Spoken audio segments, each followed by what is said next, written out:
We're going to talk about the hidden biases at production in production planning, where our estimates are flawed from the start.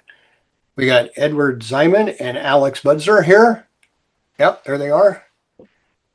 Let me introduce these guys. Ed is the managing director, Europe at Partners in Performance, which is a part of Accenture, with over 15 years of experience in strategic leadership across capital project management, development, and delivery. Edward brings a wealth of experience to guide companies through complexities of mega projects. Prior to that, he was a partner at Boston Consulting Group. Dr. Alex here is a fellow at the University of Oxford's Said Business School. He's an expert on the challenges of managing projects with particular focus on IT, infrastructure, energy, mega events, and change. He's an academic director at the Hong Kong Major Projects Leadership Program and Australian Major Projects Leadership Academy. He also teaches at Oxford's MS for Major Program Management and the MBA program and the UK Major Projects Leadership Academy. Welcome, guys, and I will turn it over to you. Thank you. Awesome. Thank you, Gary. I will attempt to share screen and we can kick off. Okay, everybody can see my screen. We're good to go? Yeah, I can see it. Yes, we can. Thanks, Alex. Great. Always worth checking. These things never work as they should. So today we want to talk a little bit about some of the hidden biases in projects and what actually goes wrong. The kind of problem statement is pretty simple. Projects consistently overrun on both cost and schedule. And we can see that in all of the data we look at. Alex has provided the data here, but it doesn't really matter which ones we look at, the same story remains true. The question really is, why does that happen?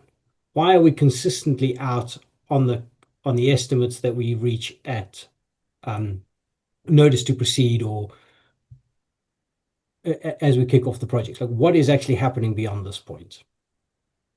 So what we do know is that while a good plan doesn't necessarily guarantee success, a bad plan definitely guarantees failure. So what we're gonna try and unpack today in a little bit more detail is what's actually happening behind the plan. It's not just people deliberately putting in wrong answers or doing the wrong work, but there are actually some structural artifacts that we believe underpin why we come up with these bad plans and why we consistently produce incorrect estimates. To do that today, we're going to run through a little bit of theory in this, and Alex will take us through that. And then we're going to talk about a practical example that Alex and I worked on together and use the case of the construction of an ammonia plant to show how some of these things play out in reality and what we did in that case to try and get around what we observe. Just to kick us off, we've considered this both from kind of push and pull systems, and it doesn't really matter whether we're using a push system or a pull system. Both of those rely on estimates, and estimates always subject to embedded systematic errors. And so we're going to try and untangle what those systematic errors are. At this point, I'm going to hand over to Alex to take us through the next little bit and explain what is actually underlying this. Good. And so when we're thinking about error, so estimation error, forecasting errors, they can be decomposed. And that's our starting point of our thinking here, that we can decompose that into a part of that error that is the bias. So a systematic driven deviation from the plans, say, like you just saw, that actuals always a little bit higher than on average than what was estimated. The second element to that is also variance. So that's the variability that we see in the systems of the stuff that we use when we're making plans. So the stuff that is known, that varies. And then the third component of that is noise. So pretty much random variation that is not part of our model. So that can be things that we simply haven't captured in our models. So that's very common, sort of is a typical way in statistics to break the performance of forecasts down into these three components: bias, variance, and noise. And when we're looking at each of those, bias, probably, one of, particularly in the project world, one of the most very much debated things, very well explored in the case of, we're always optimistic about our plans. There is the great view of that sort of the inside view of the plans, sort of taking an inside view, task by task, activity by activity view. All of that adds a little bit of optimism, and we end up with an over-optimistic forecast. And since the 1970s, we know that bringing data to this, taking the outside view, can reduce that that bias in the forecast. And that's why, across almost a lot of different disciplines and tasks, what we see is this is the classic planning fallacy, that we're always underestimating task completion times. The second element to this is variance. And in our models, we're already including a certain amount of variance. Sometimes we do this, better than in other days. Here, for instance, because we want to talk about ammonia plants, a little bit of sort of roughly a distribution of what it looks like to, what WDI, so the welding diameter inches per day are. They have an average, but they also have a distribution around them. One of the common problems that we've seen and always work with is that we're often ignoring that kind of variance, even in the model that we built. And one of the biggest mistakes that we make is to simply work on averages.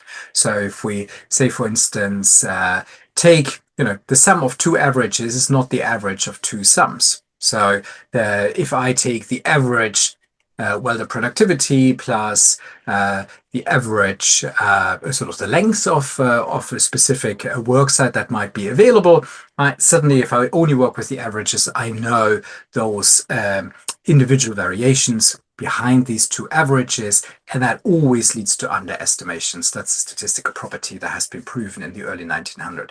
So what that means in practice is that we might drive resource utilization up, but ultimately that actually increases the project duration. That's the problem of flow. So swift and even flow versus point utilization. The other point, the second thing that this happens, or the effect of that, what we can see is that particularly in complex projects or complex production system, we see that the critical path, the critical flow, chain of flow is constantly moving around, bottlenecks are moving around, and that ultimately we're hiding error, particularly in the tail of our projects. Now, the third component is noise, and that is stuff that we haven't modeled. That is randomness. That is not incorporated in our model.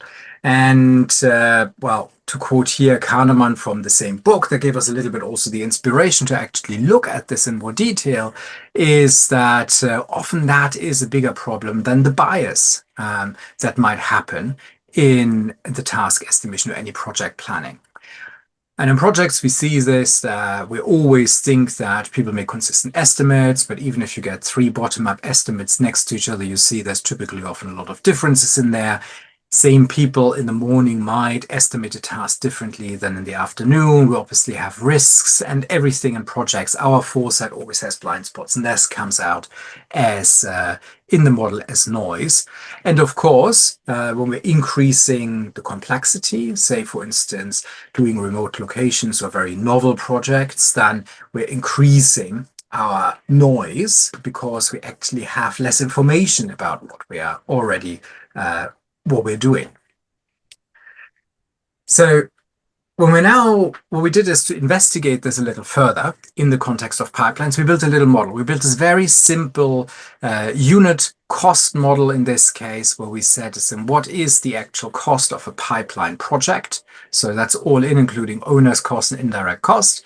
And we did a very simple parametric estimates of what is the estimated cost per length of the pipeline, and then look at that for the length of the pipeline.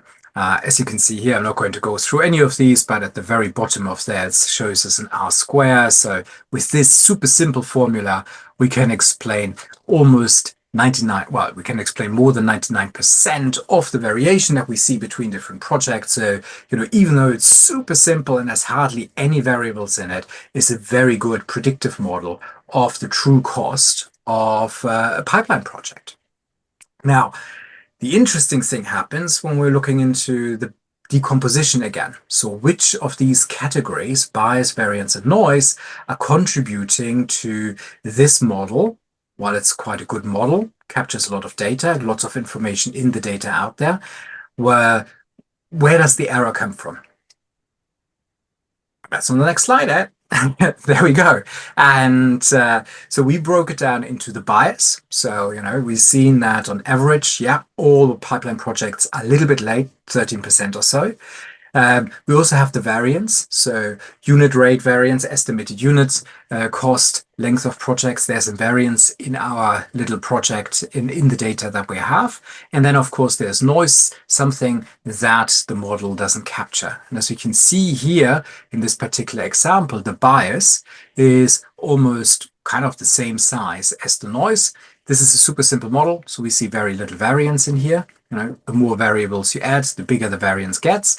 But even at this point, you're seeing noise is as important as bias, which doesn't quite match up with a lot of the kind of things and conversations that we have when we're talking about improving project delivery, and also improving estimates, where it's all about is, and how do we get the average better, or how do we get the average estimate better? We ignoring that noise component. And as a final thought on this, so going back to the statistics, where this is all about this kind of decomposition of the total estimation error into noise, variance, and biases, is that we're building models, and this is from machine learning. We're doing something that is known as the bias variance trade-off. So the more variables we stick into a model, the more we increase the variance that is captured in the model, and the bias goes down. What it doesn't touch is the noise. So the noise, as you can see here, so the gap there between the top line of bias and variance and the black line, that remains relatively stable over this. So what we're actually seeing, and sort of what statistics knows is happening, is that more complex models are not necessarily better at predicting things, because there is a trade-off between bias and variance, but noise is a component that we're very poor at modeling and capturing and understanding. So if we take all of that and we think about what does that actually mean in reality for us, and we're going to talk it, I'll talk it through under the context of the ammonia plant that we looked at. The same, by the way, is true for just about every other project I've looked at. Bit of context here, we were looking at a large-scale ammonia plant, about 1 million tons per annum. It's built pretty much in the middle of nowhere, somewhere in Africa. And we did, I think, objectively a reasonably good job, as best practice would describe. We put together a really good bottom-up estimate of the schedule for this. We'll focus our efforts here on schedule. We broke down the schedule, what was going to happen, all of the different tasks, and then we looked at the ranges on each of those tasks, and we built a Monte Carlo, and we kind of ran the Monte Carlo to predict the outcomes. There were some mistakes in the assumptions. The first is that to simplify the building of the model, the schedulers generally use an average resource productivity, and they pulled those from various productivity benchmarks from the EPC firms that we were working with. And so they ignored what Alex explained earlier as Jensen's inequality. The second thing is, in order to create representative benchmarks, they took a lot of the projects out of the data set. So for example, would we, building somewhere in Africa, consider projects that are built in high-risk geographies like the Congo as the equivalent to low-risk geographies like Botswana or South Africa? Would we consider delays that get sparked by environmental concerns in Europe as relevant for Africa? Would we consider, etc.?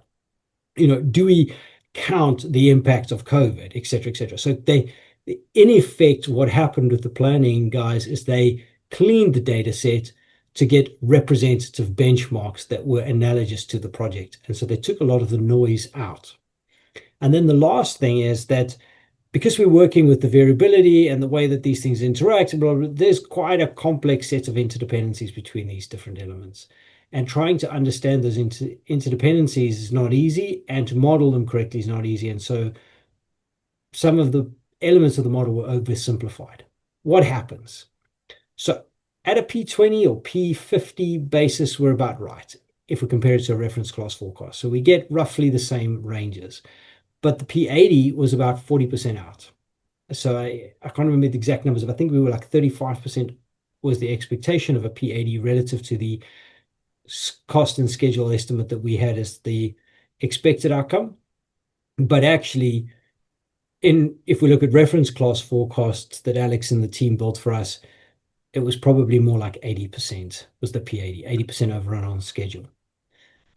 The second piece of a consequence of what this does is that as we look at and evaluate different design options, because that P80 is largely dependent on the noise, but also the variability and other things in the model, if that isn't correct, we start to choose the wrong risk options for design.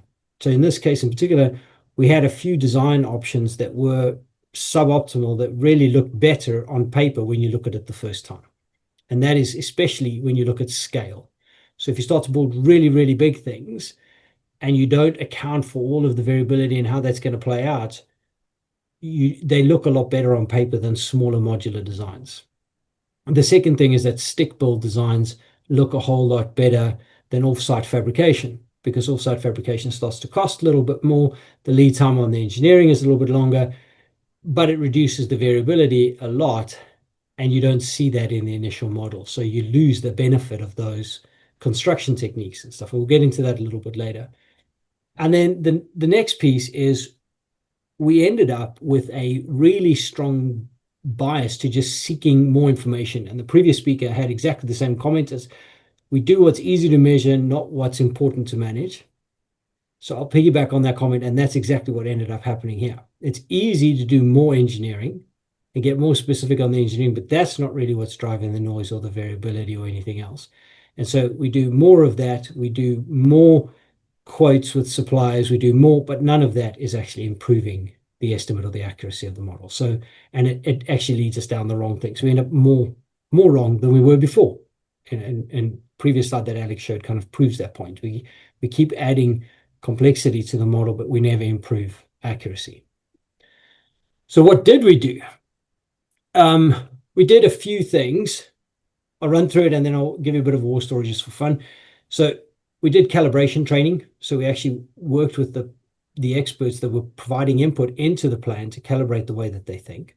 We used a lot of reference class forecasting to give an outside-in view rather than only the inside-out view to strip out the bias we introduced on early in the presentation. We looked at triangulating forecasts to try and get different ideas and expose potential incorrect assumptions that we'd made. We did end up shifting the methodology for the project, and we shifted from a stick build to a offsite fabrication to reduce variability. We also shifted the planning approach a little bit. So rather than kind of push systems, we started to look more at how it would work with the pool planning type logic. And then the last thing we did is we did a lot of scenario planning around this project to try and figure out what's happening and how that would actually influence it. And when we did all of that and put it back into the model again, in the end, we realized that the P80 does shift and you do get this massive change. Also, what you think is driving the risk for the project changes quite significantly. And what that meant is that we actually changed, one, the way we were actually operating the project and running the project, which accelerated us through the design phases quite a lot. But more importantly, we actually changed what we should be investigating in the design phases so that we started to look at, although it wasn't simple to measure it, the stuff that really mattered rather than the things that we could simply do. And we started to get a very different view of where this project would actually come out, what designs made sense, and what it would actually take to execute it. There's a slight segue to that. I wanted to just touch on the point of bias, and I had a really interesting interaction with the team the other day on this around overconfidence bias. And we were working on a plan and putting together the plan. And to demonstrate this, we asked people to answer a series of 10 trivia questions with a 90% confidence interval on the range. It's a classic example. I'll give credit to Doug Hubbard for the idea, but we played with that a little bit and we ran it through, and I ran it through a group of planners actually to test their overconfidence bias. if you're supposed to guess it with a 90% confidence interval and I ask you 10 questions, you should get 9 out of 10 right. The average was 3 out of 10 for a bunch of planners. So it just shows you how prolific that overconfidence bias is. And the interesting thing is, the more people know about the random trivia question I'm asking, the narrower they make their ranges and the more likely they are to get them wrong. And so it's actually quite interesting when we look at experienced planners and stuff, how do we recalibrate that, as we did on this project, to shift that overconfidence bias and actually remove some of that from the estimates. The other thing that we've learned from doing this stuff, both on the ammonia project and other places, is there are a few things beyond just planning that you can do to actually make the system itself more robust. So I'll talk about 4 of them here, but one is how you actually improve the fitness of the production system. So an example of that is in Lean, by stripping out a lot of the non-value adding or wasted work, you strip out the noise and variability that comes as a consequence of that, and you just make the system inherently better. I'll skip over the capabilities piece. The other piece is just using simple diagnostic tools during execution or even during planning. And that's a piece that I very seldom see put into practice. It should be there if you follow any of the kind of standard best practice, as it were. You would have weekly reviews and you'd have a look at what's driving the variance from the plan, and you'd be systematically eradicating that. But it's almost never done, and that would make it a whole lot better. And then the third piece is just thinking around how you design the tasks and the flow of work so that you can absorb some of that variance. Far too often there's this desire to make it unbelievably just in time, and not a realization that the system has just got too much inherent variance in it. And then you're just always going to end up with that kind of broken flow. So just understanding a little bit more about that, designing a process or pieces of the puzzle that actually allow for that, and thinking about the layout of the site and the tasks at hand. A lot of that actually comes to simple things like just changing the way you do welding, for example, to like site fabrication yards instead of everything in site at height, etc., where it's just much more variable inherently. The capabilities one is one that I'm particularly interested in, and we've done quite a lot of work on. And I'm particularly interested in the idea of how do you design a team of people that essentially respond to the dynamic environment that they're in and self-correct for the outcomes. And that's the notion of the dynamic capabilities, but it's also just building higher skilled, more capable teams such that their own outputs are subject to less variability. And welding is another great example of this, where if I have a good crew and the weld failure rates are very low and their work is really good quality, they're actually pretty consistent. The moment I start to put weaker crews in with higher failure rates, the variability that gets created and how that cascades down and drives variance in the system, disrupting flow, is enormous. So there's a huge premium on focusing on capability building and finding the right people with the right capabilities to drive it. So that's kind of 6+4 ideas that we've implemented practically to try and reduce the impact of the noise, variance, and bias that we see going into the system. And then I'm going to close with a comment, and I think I'm 1 minute over, is that the real enemy of a good project is not just poor execution. It's a fantasy in the precision of our plans. So let's stop pretending we know the future and let's start planning for a real world. And I'll give credit to Alex for that thought, but that's, I think, one of the biggest issues we see. I'll stop there, open for questions. Excellent. We appreciate you sharing your thoughts and your experience. Got a question for you. How could more effective management of production impact what you're reporting and seeing, including modeling and optimizing the production system, rather than just trying to make a better schedule? I think one interesting thing is that, when we're talking production systems and where a lot of that thinking comes from is where we have much better feedback loops. We see, for instance, where forecasts are made frequently on a daily basis, and you can check the accuracy on a daily basis, where the feedback goes much faster, we get better forecast. Weather forecasting is one of those examples. Every single day, you get feedback. In production, say, manufacturing environments, same thing. right? After every shift, you get feedback about your production forecast. In projects, because a lot of the things are probably portrayed as like one-off activities, we lack that fast feedback cycle. So that would be my take on this. First thing to fix and to take away is creating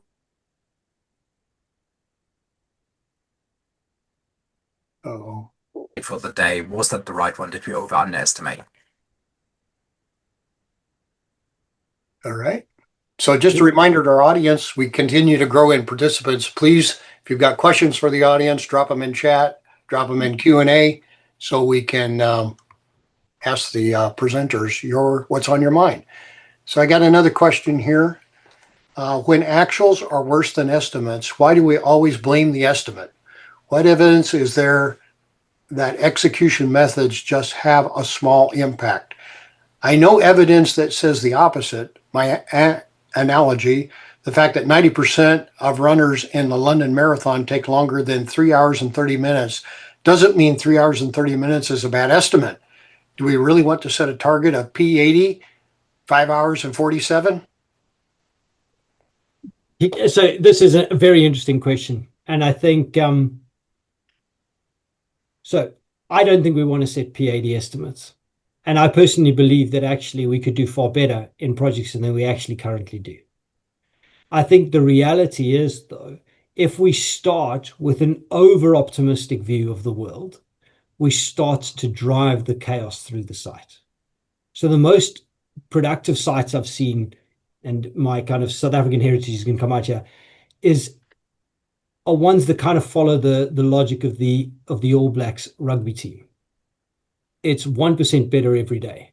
You don't start by saying we're going to be 50% better than what we think we can realistically achieve. You start by saying this is what we're going to do, and then you get 1% better every day. And that creates a cadence of constant flow and improvement. And that's how you get down to the 3-hour 30 London Marathon, or how you end up building a nuclear power plant on time or under cost. And so for me, it's a very fine line. If you start by setting overly optimistic assumptions, people fail every day, you end up with a bow wave ahead of you of stuff you cannot get done. You drive increased variance into the system and it spirals out of control. So there's a little bit of a nuance there. But I do think that the way we execute, the way we manage execution, and the way we manage that kind of flow and production of work on site is a huge portion of why we're late. I don't think it's not guilt-free in this case. In my former life, we struggled with this very same issue, and we're determined to appropriately consider the tails in our probabilistic estimates and economics. But we still weren't getting results. And it wasn't until we recognized the production systems and what needs and must be done to design, optimize, model, and control the production system, we actually saw we changed the curve. We completely changed the curve. We weren't even on the same risk curve anymore because we saw things and means to make changes and manage differently than we were historically managing. And so I think you tee that up in your last slide there, that we do need to adopt a different mindset, a different framework, a different approach that considered, just like Todd laid out in his opening, one that exposes the production system. We're intentional around it. We control it. We optimize it. And then we have predictable results. I think that gets us out of this trap, because it's kind of a trap. You just keep buffering with more time. Well, then pretty soon you won't do any projects because, they all appear to be unaffordable. Yeah. Sounds like you've struggled with the same issue. Yeah, and and you see these buffers everywhere, right? And lean is one of those things where, yes, take out the buffers because they're waste. But, if you look at any construction site, there's open work fronts that are not being worked on. There's time buffers weeks between different trade folks and their interfaces and handoffs, or you have even inventory buffers, like physical inventory buffers of stuff lying around on site that needs massive logistics. So, all of that creates costs, and all of that is done because there's variation in there, right? So instead of just going and saying, things let's get rid of this. You can only get rid of this if you get rid of the variability. If you get rid of this without it, you're just creating chaos. So we got another question for you, or it's more of a comment. One person's overly optimistic estimate is another's challenging stretch target. That sounds familiar. Maybe the difference is management mindset rather than numbers in isolation. My comeback to that is always, you need to know where you need to be realistic, and you need to know where you need to be optimistic, right? And Richard Branson, funny guy, the Virgin Atlantic's person, he once said that, when he steps on one of his planes, he wants the cabin personnel to be the optimist and the pilots to be the realist, and not the other way around. Yeah. And yeah, and that's kind of, we have a choice there. Where do we need to be optimistic? Where do we need to be realistic? So it's a choice. Yeah. Well, thank you, gentlemen, for sharing your thoughts. We look forward to more conversation with you around this as we go deeper in some ongoing conversations with you all. So thank you very much. Thank you. Thank you.